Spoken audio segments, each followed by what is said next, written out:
ஹரே கிருஷ்ணா. பக்தர் எல்லாருக்கும் இனிமையான மாலை வணக்கம். இன்றைய சத்சங்கத்தில் கலந்துட்டு இருக்கிற எல்லா பக்தர்களுக்கும் என்னுடைய பணிவான நமஸ்காரம். இன்னைக்கு மணிமாறன் பிரபு அவங்க வீட்டில் ஒரு சின்ன ஒரு பிரார்த்தனை. அது இன்னைக்கு ரொம்ப ஆஸ்பீஷியஸ் டே, ரொம்ப மங்களமான நாள். இன்னைக்கு பாப மோக்ஷினி ஏகாதசி. இன்னைக்கு ஏகாதசி இந்த ஏகாதசியோட பேர் பாப மோக்ஷினி ஏகாதசி. நீ யாரெல்லாம் ஏகாதசி விரதம் இருக்கீங்க? எல்லாரும் இருக்கீங்க. நீங்கள் இல்லையா? நீங்கள் இந்த ஏகாதசி கதை கேட்டிங்கன்னா அடுத்த வருஷம் இருந்துருவீங்க, அடுத்த ஏகாதசி இருந்துருவீங்க. நீங்களும் தான். ஏகாதசி விரதம் ரொம்ப ஈஸி தான். ஏகாதசி விரதம் என்ன ரொம்ப சுலபம்னா, தானியம் மட்டும் சாப்பிடக்கூடாது. தானியம், பீன்ஸ் வகை காய்கறி சாப்பிடக்கூடாது. பழங்கள், கிழங்குகள், பால் இதெல்லாம் சாப்பிட்டுக்கலாம். ரொம்ப எளிமையாக விரதம் இருக்கலாம், ரொம்ப ஈஸி தான். எப்படி நதிகளில் கங்கை உயர்ந்தது, மலைகளில் இமயமலை உயர்ந்தது, அப்புறம் பக்தர்கள் சிவபெருமான் உயர்ந்தவர், அது மாதிரி விரதங்களில் ஏகாதசி உயர்ந்தது. அப்போ ஒரு ஏகாதசி வரும்போது அந்த ஏகாதசியுடைய மகிமைகளை யுதிஷ்டிர மகாராஜா கிருஷ்ணர்கிட்ட கேட்பார். ஒரு ஏகாதசி வரும்போது. அப்போ ஏகாதசி விரதம் இன்னைக்கு நேற்று இல்லை, எப்போவுமே பல யுகங்களாக ஃபாலோ பண்ணுறாங்க பெரிய பெரிய ரிஷிகள், முனிவர்கள், பக்தர்கள். இன்னைக்கு நேற்று இல்லை, சத்தியுகம், திரேதாயுகம், தாபரிகம், கலியுகம் எல்லா யுகத்திலையும் ஏகாதசி விரதம் இருக்காங்க. இன்னைக்கு மட்டும் நம்ம மட்டும் ஏகாதசி விரதம் இருக்குல்ல. ஏகாதசி மகாத்மியத்தில் பல யுகங்களாக பல யுகங்களுக்கு முன்னாடி இருந்து ஏகாதசி விரதம் இருந்திருக்கு. அப்போ இதுக்கு முந்தின யுகம் துவாபர யுகத்தில் 5000 வருஷத்துக்கு முன்னாடி பகவான் இந்த பூமியில் இருந்தபோது யுதிஷ்டிர மகாராஜ் கேட்கிறார் தர்மர் ஏன்னா யுதிஷ்டிர மகாராஜா எப்போ ஏகாதசி விரதம் இருப்பார். பாண்டவர்கள் வைஷ்ணவர்னாலே, கிருஷ்ண பக்தர்னாலே ஏகாதசி விரதம் இருப்பாங்க.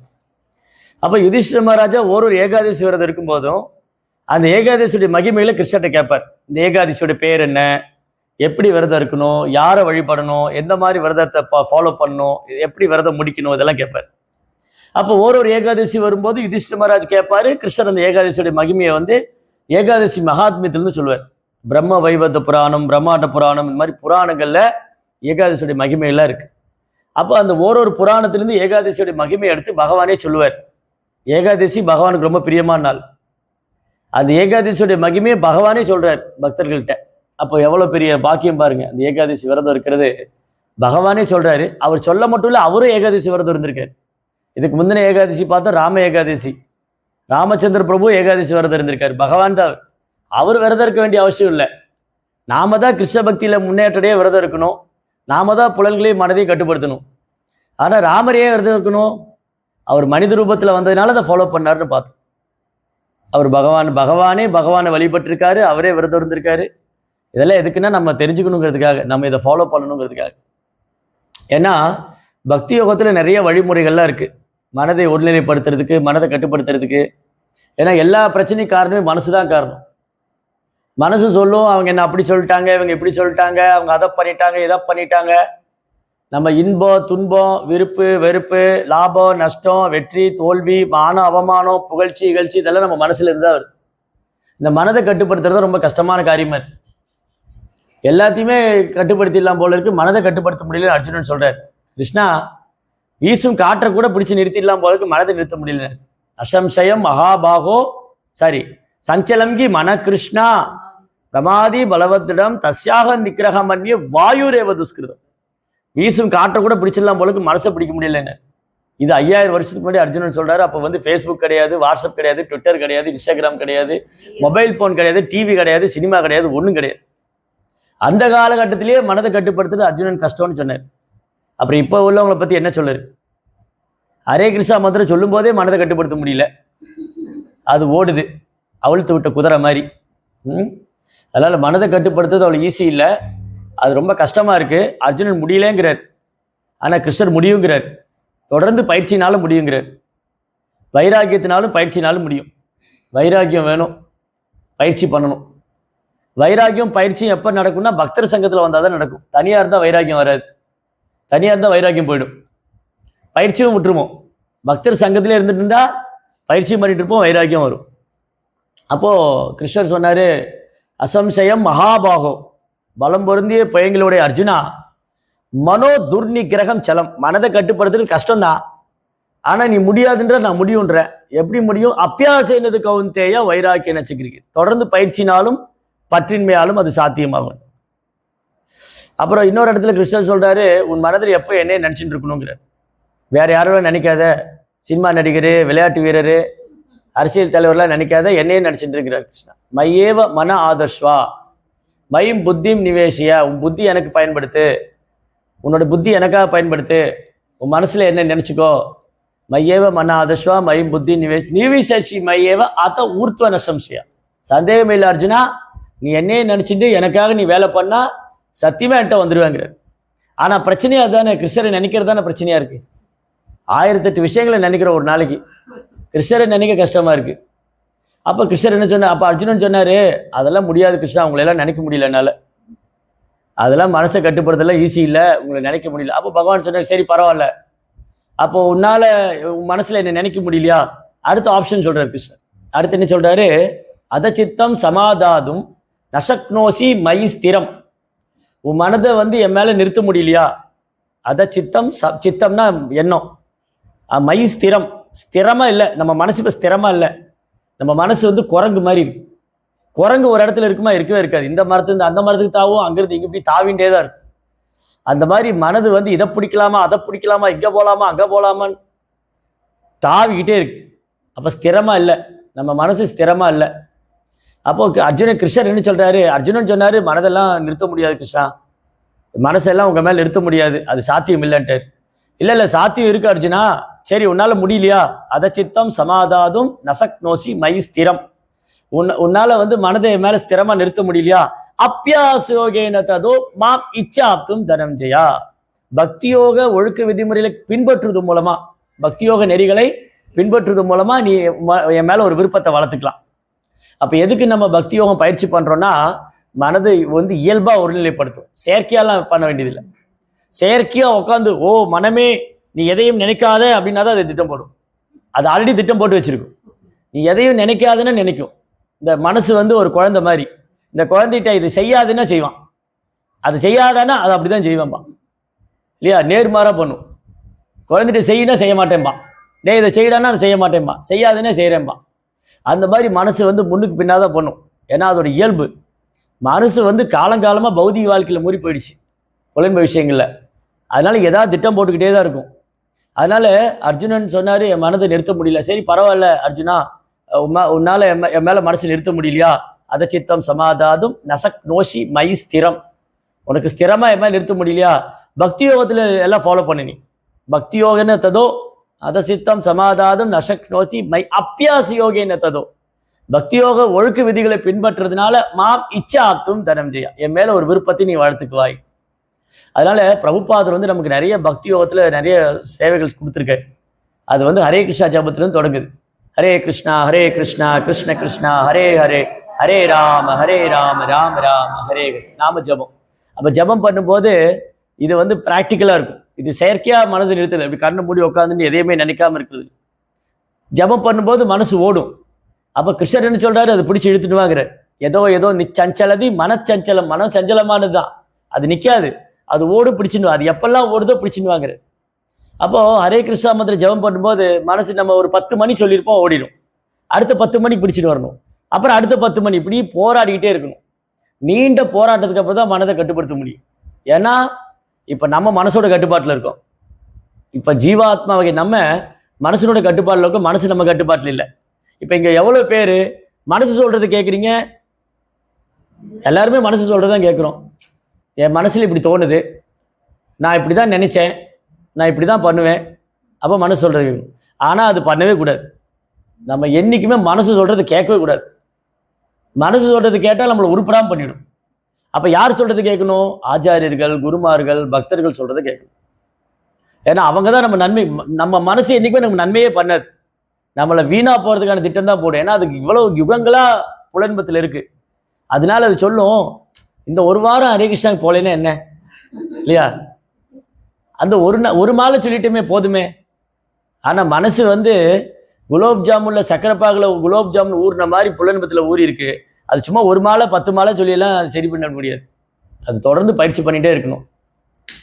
அதை தொடர்ந்து பயிற்சி பண்ணிக்கிட்டே பாருங்களேன். இப்போ கூட மனசு அங்கே போயிடுச்சு, என்னவோ பண்ணுறாங்களே, அதான் அப்படியே டிவேஷன் ஆகும். மனசு அப்படி பிடிச்சி நிறுத்த முடியாது. அப்போ பக்தி யோகத்தில் ஒழுக்க நெறிகளில் ஒன்று ஏகாதசி விரதம் இருக்கிறது.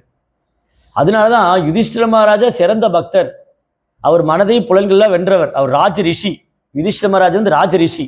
அவர் மனதை புலன்களில் வென்றவர். அவரு கேட்குறாரு, நான் எப்படி வந்து இந்த ஒரு குடும்பஸ்தனா இருக்கேன், கிருஷ்ணா நான் என்ன மாதிரி ஏகாதசி விரதம் இருக்கணும், எப்படி ஃபாலோ பண்ணணும், என்ன செய்யணும் சொல்லி கொடுங்க.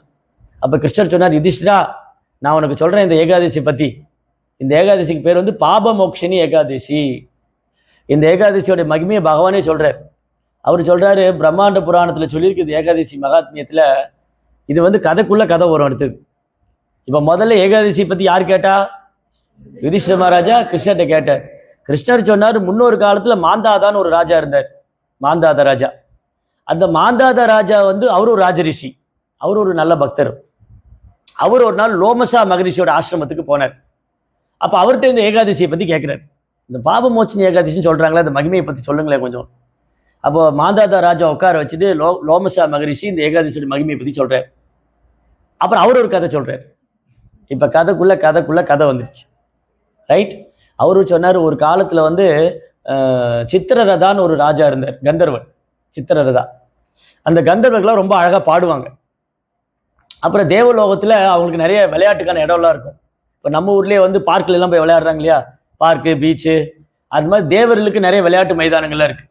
அதில் ஒரு அழகான தோட்டம் ஒன்று இருக்குது. இந்த சித்திரரத ராஜா என்ன பண்ணார், கந்தர்வர்கள், கிண்ணறர்கள், அப்புறம் வந்து இந்த அப்சரா இவங்கெல்லாம் அங்கே போவாங்க, இந்திரா போன்ற தேவர்கள்லாம். இப்போ நம்ம சொல்கிறோம் இல்லையா, மனுஷன்னு சொல்கிறோம் இல்லையா, மனித பிரிவு எடுத்த மனுஷன். கந்தர்வன்னு சொன்னால் ரொம்ப அழகாக பாடுறவங்க. தேவர்கள்னா தேவதைகள், நம்மளெல்லாம் ஆளக்கூடியவங்க. அதுக்கப்புறம் கிண்ணரா அப்படின்னா இவங்க எந்த மாதிரி மனுஷங்க? கிண்ணரா, நரானா மனுஷன், கிண்ணரன்னா என்ன மாதிரி மனுஷன் இவங்க? அவங்க சில திறமையெல்லாம் இருக்கும், நல்ல வீணையெல்லாம் வாசிப்பாங்க, இன்ஸ்ட்ருமெண்ட்டெல்லாம் வாசிப்பாங்க. கிம் புருஷான்னு ஒரு உலகம் இருக்குது. இது எந்த மாதிரி புருஷர்கள் இவங்க? கிம் புருஷர்கள், கிண்ணரா, கிம் புருஷா, இந்த மாதிரி நிறைய வித்யாதரர்கள், ரொம்ப நாலேஜபிள் பர்சன்ஸ் எல்லாம் இருக்கு, ரொம்ப புத்திசாலிகள்லாம். இப்போ இந்த கந்தர்வன் என்ன பண்ணாரு, சித்திரரதா வந்து நிறைய அப்சராஸோட ஒரு தோட்டத்துக்குள்ளே போனார். ஒரு பெரிய அழகான ஃபாரஸ்ட், அந்த காட்டில் வந்து அழகழகான பூக்கள், மரங்கள், அருவிகள், நல்ல மலைகள்லாம் இருக்குது. ரொம்ப அழகான இடம், நல்லா விளையாடுறதுக்கு, ஈவன் தவம் பண்ணுறதுக்கு நல்ல இடம். இந்த காடு வந்து ரொம்ப நிசப்தமாக இருக்கும், அமைதியாக இருக்கும், சாத்விகமாக இருக்கும். காட்டில் போய் வாழ்கிறதுங்கிறது சாத்விகமான வாழ்க்கை. நகரத்தில் வாழ்கிறது நரக வாழ்க்கை. நகரத்தில் வாழ்கிறது நரக வாழ்க்கை. இங்கே வந்து ஒரே பரபரப்பாக தான் இருக்கும், ரஜோகுணம் தமகுணம். நகரனாலே ரஜோகுணம் தமகுணம், காடுனா சாத்விகமான குணம். அப்போ அங்கே முனிவர்களாக தவம் பண்ணுவாங்க. காட்டில் நிறைய முனிவர்களாக ஆசிரமம் வச்சுக்கிட்டு காட்டில் வந்து தவம் பண்ணுவாங்க. அப்போ இந்த சித்திரரத ராஜா வந்து நிறைய அப்சராஸோடு போய் அங்கே விளையாடிட்டு இருக்கும்போது அதில் ஒரு அப்சரா வந்து மஞ்சு கோஷ்னு ஒரு அப்சரா இருந்தா, மஞ்சு கோஷ். அந்த மஞ்சு கோஷ் அப்சரா ரொம்ப அழகாக இருப்பாள். இந்த அப்சராவே பார்த்தீங்கன்னா இந்த தேவமங்கையெல்லாம் இருக்காங்க இல்லையா, அவங்க வந்து டை போட வேண்டாம், பியூட்டி பார்லர் போக வேண்டாம், மேக்கப் போட்டுக்க வேண்டாம், இயற்கையாகவே அழகாக இருப்பாங்க. அவங்க எந்த ஒரு மேக்கப் சாதனம் யூஸ் பண்ண வேண்டாம், கன்ஃபார்ம் பண்ணிச்சு. அவங்க எதுவுமே பண்ண வேண்டாம், இயற்கையாக அழகாக இருப்பாங்க. அடுத்தவங்களை வசீகரிக்கக்கூடிய அளவுக்கு அவங்களுக்கு இது இருக்கும், அழகு, பல்வேறு திறமைகள், கலைகள்லாம் இருக்கும், பல்வேறு கலைகள் கற்றுருப்பாங்க. அப்போ இந்த பொண்ணு எல்லாம் டான்ஸ் ஆடின்னு இருக்கா. இந்த பொண்ணு நல்லா டான்ஸ் ஆடுவா, மஞ்சு கோஷ். அப்படியே அந்த பூர்வம்லாம் அப்படி வில்லு மாதிரி இருக்கும், கண்கள்லாம் அப்படி மீன் மாதிரி இந்த பக்கம் அந்த பக்கம் போயிட்டு வரும். அது யார் பார்த்தாலும் மயங்கிடுவாங்க, அப்படி இருக்கும் அந்த பொண்ணு. அப்போ அங்கே மேதாவின்னு ஒரு ரிஷி தவம் பண்ணிட்டு இருந்தார், மேதாவி ரிஷி. அவர் ஐம்புலன்களையும் அடக்கி பரமாத்மாவது பரபிரமத்து மீது மனதை ஒருநிலைப்படுத்தி ஓ ஓ அப்படி அவர் தவம் பண்ணிட்டு இருக்கார். இந்த பொண்ணு என்ன பண்ணா, இந்த பொண்ணு பொதுவாக அப்சராஸ் எல்லாம் வந்து ரிஷிகளை பார்த்தா அவங்கள அட்ராக்ட் பண்ணுவாங்க. அது என்னன்னா அவங்களோட ஆன்மீக வாழ்க்கைக்கு ஒரு சோதனை வரும். எல்லாருக்கும் ஆன்மீக பாதையில் சோதனை வரும். கிரகஸ்தர்களுக்கு ஒரு மாதிரி சோதனை வரும், பிரம்மச்சாரிக்கு ஒரு மாதிரி சோதனை வரும், சன்னியாசிக்கு ஒரு பரீட்சை எல்லாருக்கும் இருக்கும். பரீட்சை இல்லைன்னா எப்படி நம்ம பர்ஃபார்ம் பண்ணியிருக்கோம். இப்போ இந்த குழந்தை இருக்குது, இவன் வந்து ப்ராக்ரஸ் ரிப்போர்ட் பார்த்தா தெரியும் எப்படி படிச்சிருக்கான்னு. பரீட்சை இல்லைன்னா எப்படி தெரியும் எப்படி படிச்சிருக்கேன். அந்த மாதிரி ஆன்மீக பாதையில் பரீட்சை உண்டு. குடும்பஸ்தர்களுக்கு ஒரு மாதிரி பரீட்சை உண்டு. எப்படி குடும்பஸ்தர்களுக்கான பரீட்சை என்னதுன்னா, இவங்க எவ்வளோ பொறுமையாக பக்தி சேவை பண்ணுறாங்க, எவ்வளோ சேவையில் ஆர்வமாக இருக்காங்க, கணவன் மனைவி ஒற்றுமையாக இருந்து சேவை பண்ணுறாங்களா, பகவானுக்காக தங்கள் வாழ்க்கையை அர்ப்பணிக்க தயாராக இருக்காங்களா, இதெல்லாம் குடும்பஸ்தருக்கான பரீட்சை. இல்லற வாழ்க்கையில் இருந்தாலும் புலன்பத்தில் ஆர்வம் கொள்ளாமல் கணவன் மனைவி 2 பேரும் ஒருத்தர் பர்சனலாக, அதாவது பாடிலி அட்ராக்ஷன், உடல் சார்ந்த ஈர்ப்பு இல்லாமல் கிருஷ்ணர் மேலே எந்த அளவுக்கு ஈர்க்கப்பட்டிருக்காங்கிறது அவங்களுக்கான பரீட்சை. பிரம்மச்சாரிக்கும் சன்னியாசிகளுக்கும் பெண்கள் இடத்துல பரீட்சை. அது மாதிரிலாம் பரீட்சை வரும், அதில் பாஸ் ஆகணும். அப்போ இந்த மேதாவி ரிஷிக்கு பரீட்சை வந்தது. இந்த மஞ்சு கோஷ் வந்து டான்ஸ் ஆடிட்டே இருந்தா, ரொம்ப அழகாக இருந்தா. அவருடைய அந்த காமதேவன் அம்பு போட்டுகிட்டே இருக்கார். காமதேவன் எப்படின்னா, அவருக்கு ஒரு தடவை சாபம் கிடச்சிருச்சு. சாபம் இல்லை, சிவபெருமான் எரித்து சாம்பல் ஆக்கிட்டார் அவர். சிவபெருமான் வந்து ஒரு நாள் என்ன பண்ணாங்க, தேவர்கள்லாம் காமதேவன்கிட்ட போனாங்க. சிவபெருமானை வந்து நீங்கள் டெம்ப்டேட் பண்ண, அவர் தூண்டி விடுங்க, பார்வதி மூலமாக அவருக்கு எங்களுக்கு ஒரு குழந்தை வேணும் அப்படின்னு. முருகர் கார்த்திகேயன் வரணும், அந்த தேவருடைய சேனாதிபதியாக வரணும். சிவபெருமான் வந்து அப்படியே பகவானை தியானம் பண்ணி லீலைகளை ஸ்மரணம் பண்ணிட்டு இருக்காரு. காமதேவன் வந்து தொந்தரவு பண்ணிகிட்டே இருந்தார். அவர் கண்ணை திறந்தார், காமதேவன் எரிஞ்சு பஸ்மம் ஆயிட்டார். அதனால தான் சிவபெருமான் வந்து சாதாரண நபர் கிடையாது, அவர் தீரன்னு சொல்லுவார் ப்ரோபாத். சிவபெருமானை பற்றி சொல்லுவார் ப்ரோபாத் வந்து தீரான்னு சொல்லுவார். அவர் மாதிரி யாருமே இருக்க முடியாது. அந்த மாதிரி பார்வதினால கூட சிவபெருமானை அட்ராக்ட் பண்ண முடியாது. பார்வதி நினைச்சா கூட சிவபெருமானை கவர முடியாது, அப்பேற்பட்ட நபர் அவர். ஏகாத்ம நிரஞ்சன், ஒரே என்ன பகவான் மேல சிந்தனையோடு இருப்பார். அப்போ காமதேவனுக்கு உருவம் இல்லாமல் போயிடுத்தா அதுவே அவருக்கு அட்வான்டேஜாக போயிடுச்சு. எல்லா இடத்துலையும் காமதேவன் இருப்பார். ஸ்கூலில், காலேஜில், வீட்டில், வெளியில், பஸ்ஸில், எங்கே போனாலும் காமதேவர் இருந்து அம்பு போட்டுக்கிட்டே இருப்பார். அவரோட வேலையை அம்பு போட்டுகிட்டே இருக்கிறது தான். அதில் நிறைய பேர் மாட்டிக்குவாங்க பாவம். அப்போ என்ன ஆயிடுச்சு, இந்த பொண்ணுடைய புழு அசைவு இதெல்லாம் பார்த்து அம்பு போட்டால் இந்த மஞ்சு கோஷோட அழகில் மயங்கி போட்டார் மேதாவி. அப்புறம் என்ன பண்ணார், அந்த மேதாவி அந்த பொண்ணோடய இருந்தார். இப்படி 57 வருஷம் போயிடுச்சு. 57 வருஷம் 9 மாதம் 3 நாள் போச்சு. ஒரு நாள் அந்த பொண்ணு சொன்னா, பிரபு நான் வீட்டுக்கு போகணும், நான் ஊருக்கு போகணும் அப்படின்னு. நீ இப்போ தானே வந்தேன்னாரு அவர். யுகாயுதம் நிமிஷேன சக்ஷுஷா பிராவிருஷாயுதம் சூன்யாயுதம் ஜெகத் சர்வம். சைதன்ய மகாபுரு சொன்னது வேற. சைதன்ய மகாபுரு வந்து கிருஷ்ணரை நினைச்சா எனக்கு வந்து நான் எப்போ கிருஷ்ணரை நினைக்கிறனோ அப்போ ஒரு நிமிஷமும் ஒரு யுகமும் நிமிஷமா போயிடுது. கிருஷ்ணரனால பார்க்க முடியல. கிருஷ்ணருடைய பிரிவு என்ன ஆகுது, எனக்கு ஒரு யுகமும் ஒரு நிமிஷமும் யுகம் ஆகுதுங்க. இது பக்தருக்கான அழகு. ஒரு தூய பக்தருக்கு எப்படின்னா, ஒரு பக்தர்களுக்கு பக்தியை பயிற்சி பண்ணி பக்குவம் ஆக சைதன்ய மகாபுரு பக்தியினுடைய உன்னதமான நிலையை வெளிப்படுத்தினார். சைதன்ய மகாபுரு சொன்னாரு, கிருஷ்ணா உங்களை நான் நினைக்கும் போது எனக்கு வந்து யுகம்லாம் நிமிஷமா போயிடுது. உங்களுடைய பிரிவை நான் வந்து உணரும் போது அந்த நிமிஷம் எல்லாம் யுகமா இருக்குன்னு, பிரிவு தாங்க முடியலன்னு. ஆனா இங்க அப்படி உள்டாயிடுச்சு. ஜட உலகத்துல இந்த பையனும் பொண்ணு பேச ஆரம்பிச்சாங்கன்னு வச்சுக்கோங்களேன், குச்சு குச்சு குச்சு குச்சுன்னு என்னதான் பேசுவாங்கன்னு தெரியாது, பேசிக்கிட்டே இருப்பாங்க. அப்புறம் பார்த்தா போனே வெடிக்கிற அளவுக்கு பேசிடுவாங்க. அது சார்ஜ் போய் சுவிட்ச் ஆஃப் ஆகிற அளவுக்கு பேசுவாங்க. போன் சார்ஜ் போச்சு அப்புறமா கூப்பிட்றேன், அது சொல்லக்கூட இல்லை, அது சார்ஜ் போயிடும். அப்புறம் ஏன் கட் பண்ணிட்டேன், நான் கட் பண்ணலையா, ஃபோன் சார்ஜ் போயிடுச்சுன்னா. அப்புறம் சார்ஜ் போட்டு பேசினேன்.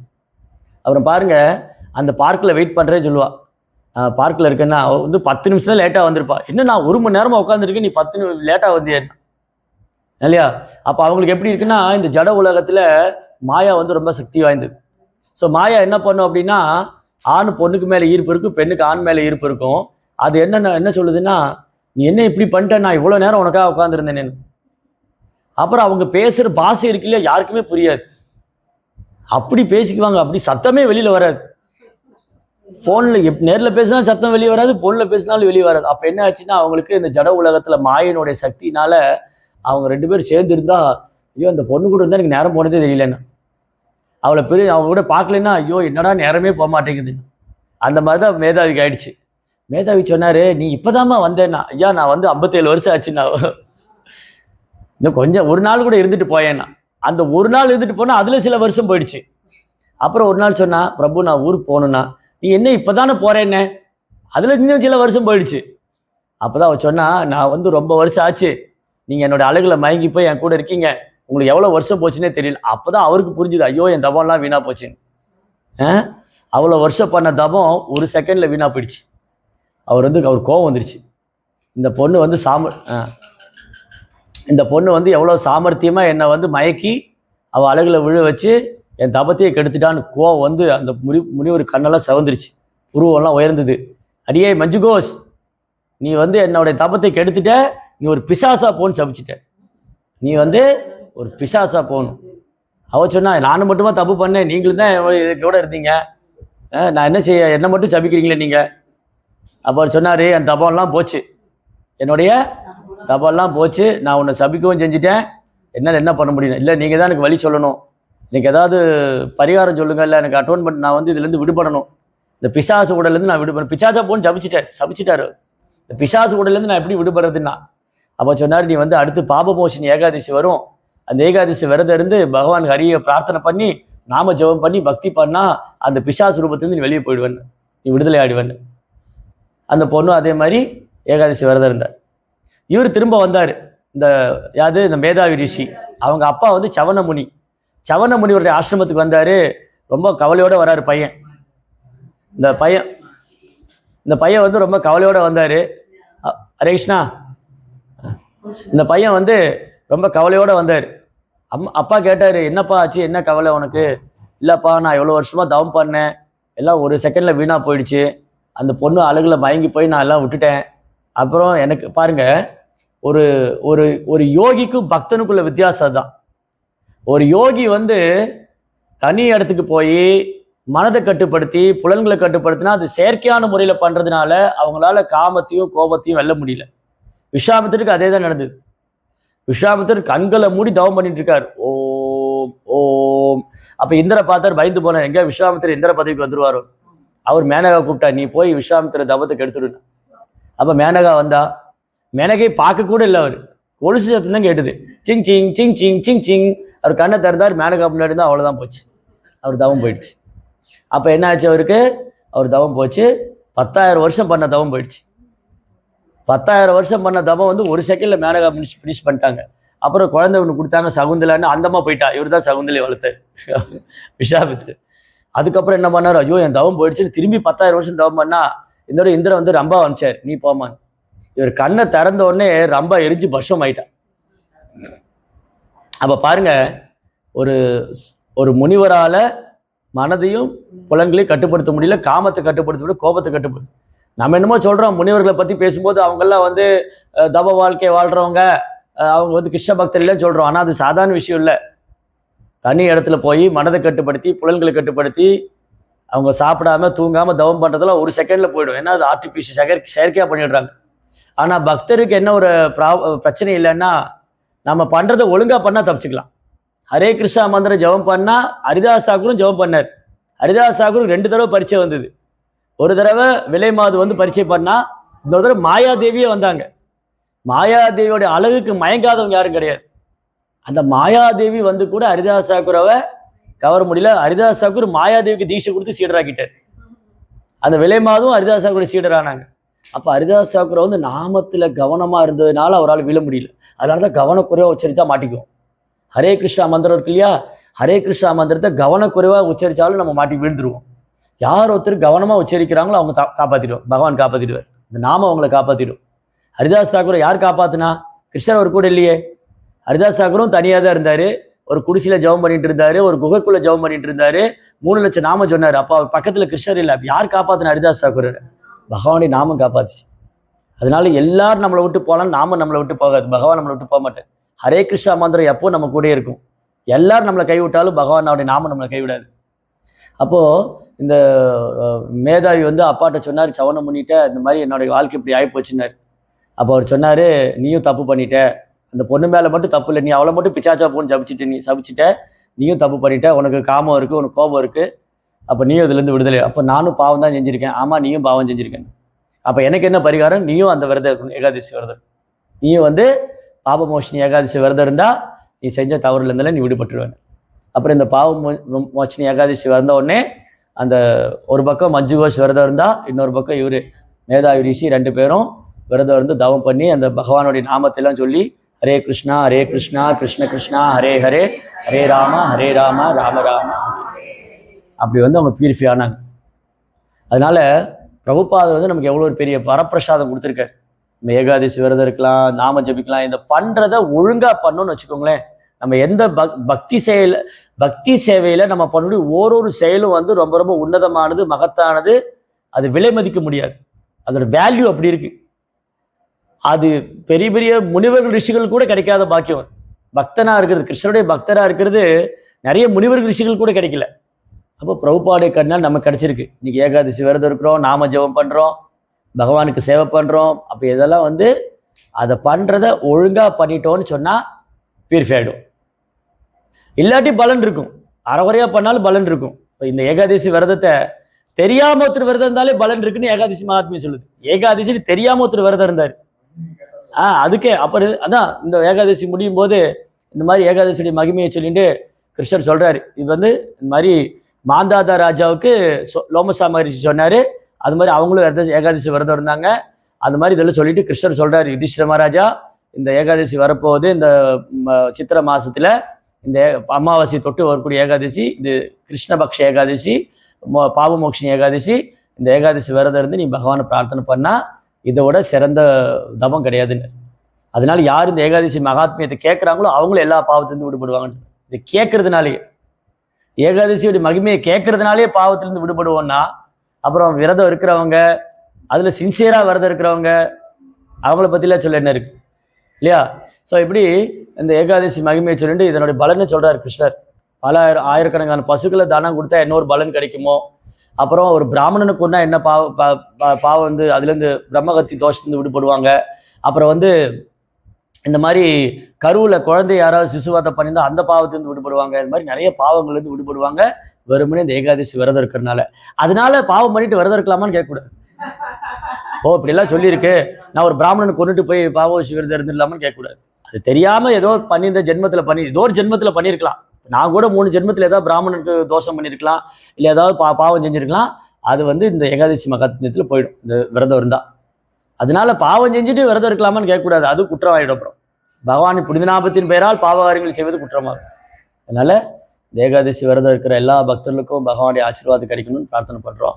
ஹரே கிருஷ்ணா கிருஷ்ண கிருஷ்ணா ஹரே ஹரே, ஹரே ராம ராம ராம ஹரே. ஜெய் ஸ்ரீல பிரபுபாத் கி. ஓகே.